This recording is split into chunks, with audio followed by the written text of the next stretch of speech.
It is a very lovely afternoon. I just cut a little bit the grass on the other side, and soon I will have to do this here,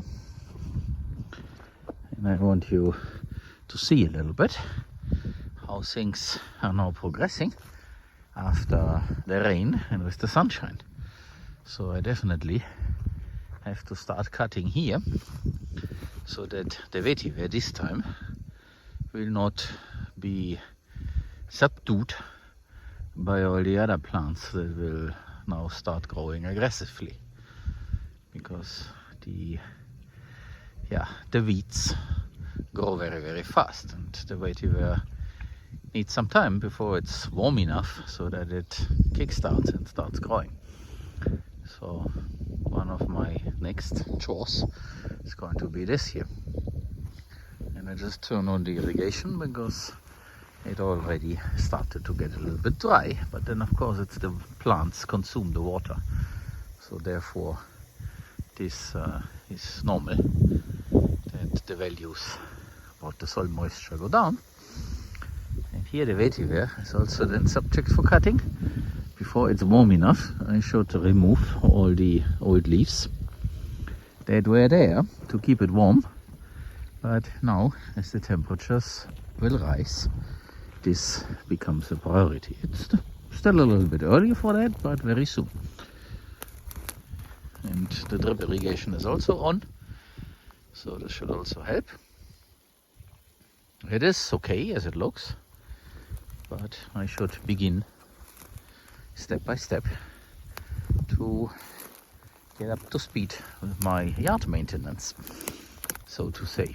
And you can see down there, I'm staying here so that I won't get wet, that these grasses have also grown very nicely. And over there, this is the place where we want to have the containers. Once we are ready for that, we also need to do some maintenance there to keep this clean, because we don't want this to become good soil, but instead it should be bad and compacted soil, so that it provides the platform for the container workshop that eventually we will have there. And over here, what we call B1, you can also see the idea is to let this grow and then solo the remaining horse and the 6 sheep can then have this as their summer forage. Because there will be more areas where they can go, but this is off limits for now. And over there you can see it glistering in the sun.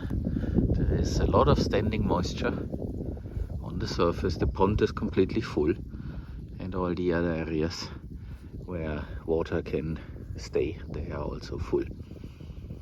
And over there, that is A17, the site for the event. And I think I will insert now also the clip with the announcement and the details. I can share that I created a Miro board with more details. So once you are interested and write me, I share that link with you, so that you can see what exactly and how we want to do over there.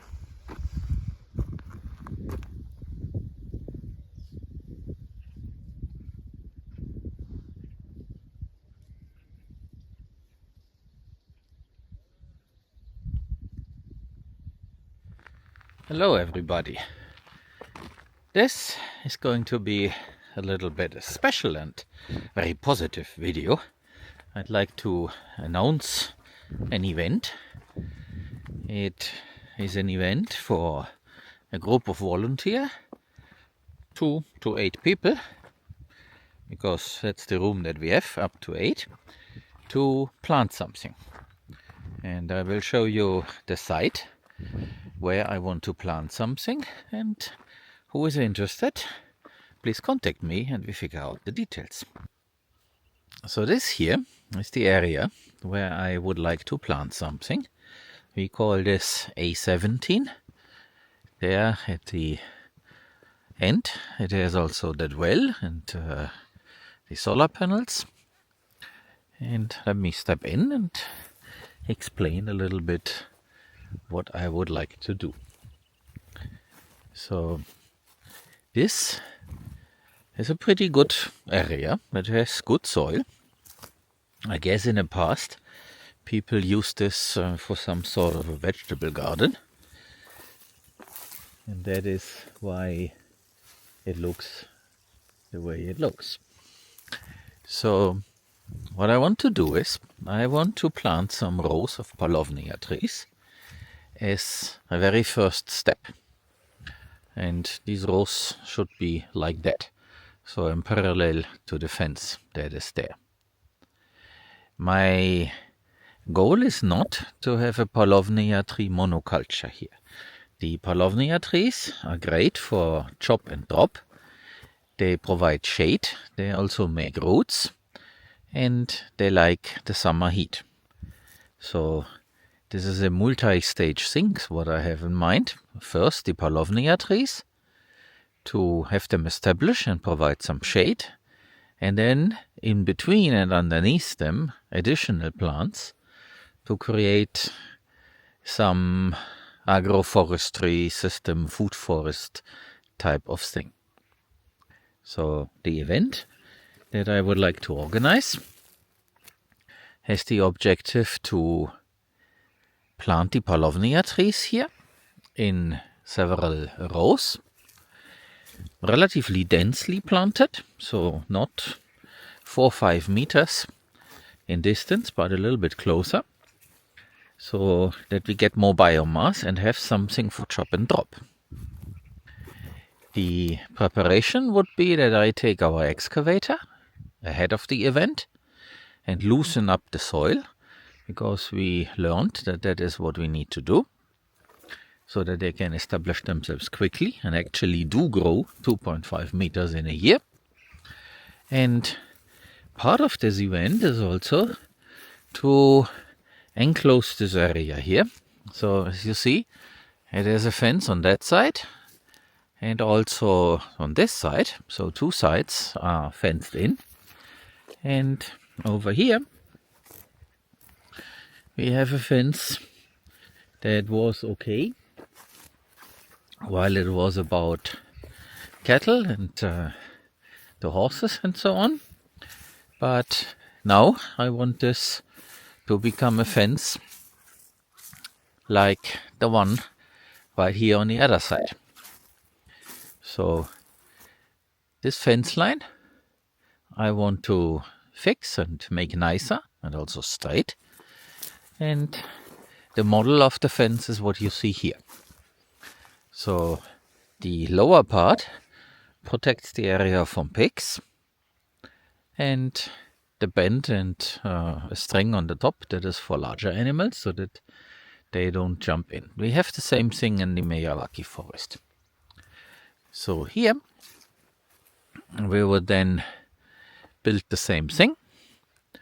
There should be a door here. There was a gate, but as you can see, that fence post got destroyed. So we use different type of fence post, much thicker. And then we also built this part. So it's a mix between planting the palovnia trees and maybe a few other things. We need to figure this out, what is available and what we like to set, and building this fence. So this is the fence here on that side and also the fence there next to the driveway, so that the whole thing is completely closed and no pig will get in here to uproot what we plant. And of course then we also install the irrigation for summer, so we will take the irrigation from there, all this material, and basically move it to here. Same system, same wobblers, all fully automated. And I think the duration for this could be something like 2 weeks, given that all the things that we need are on site. maybe we need a week more, but I would think 2 weeks doing this well prepared should be sufficient time for that. And it's also a question how many people would like to participate. I'm thinking about 2 to 8. 2 basically as a minimum and 8 is the maximum, because we have a room for 8 people so that they can sleep. There are 2 rooms where people can sleep, so it would be 4 and 4 or any other mix that you would prefer. And this is how it could look like. We should talk, so who is interested, please send me an email. I will put the address down here. And then I will respond to everybody. We create a little mailing list and talk about the details and figure this out. The time frame for this would be end of April, beginning of May, because that is when the palovnia trees become available. They need higher temperature, and the nursery will not ship them when it is still too cold. And the sequence of doing things would probably be like that first we take care of the fence so that the area is protected. All the while this is being done, or I do this before, I run the excavator here and loosen up the soil in the tree rows. Then we install the irrigation, and the very last step would then be to set the trees, so that everything is in place and the trees then will not suffer. And like I said, maybe after the trees have been set, we add a few other things as ground cover, and there we can be creative and see what is available. We can also simply seed something, like we did over there in this area, and add Sunhemp and Friends and all this. So this is also an option. The grasses will come back anyway. So this is the first event that I would like to do. And maybe we can do another event and do some more things also with palovnia trees. But I guess we will then be in summer, and then it's too hot and it's not the right moment. At least not when you are not used to the hot climate that we get in summer.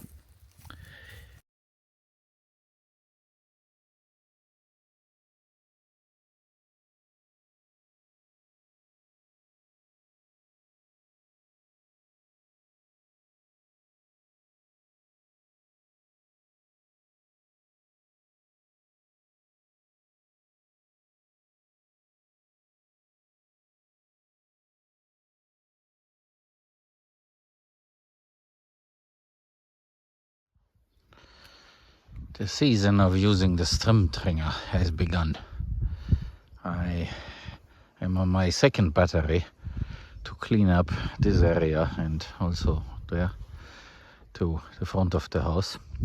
It is pretty thick and pretty tall, and you might be able to see how much I basically chopped. And this of course will then make good soil, especially now that we are still ahead of spring. The rain helps because it will put all this material in contact with the soil where it can decompose.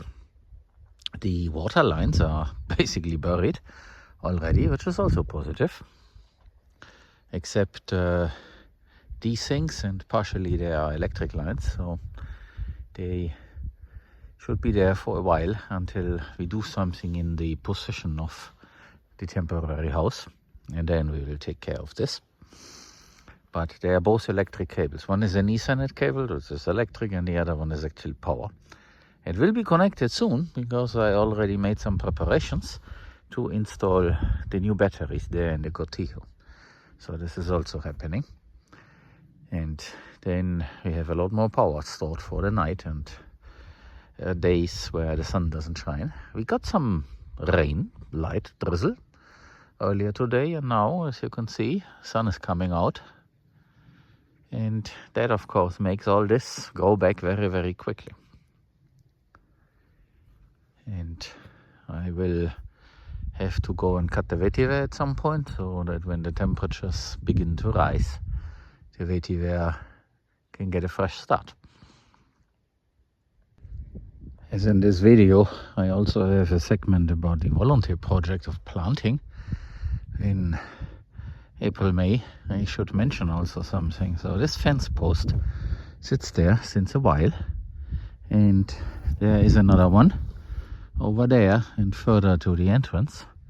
So this is also a quick thing that we can do together as a group of volunteers. Probably takes 2 hours or so. And then we can put the wire mesh here that goes all the way to the top as the new fence for the farmyard. There are a few things missing, so we need to add a brace there at the beginning, and then we can connect it here, or we can add an H here or a braced thing, so that this becomes then the new perimeter. And the benefit is we can also plant things here, some vines or other climbing plants. So this, for example, came all by itself. It's a flowery thing in summer, very nice. So we can help this a little bit and turn this into another small system.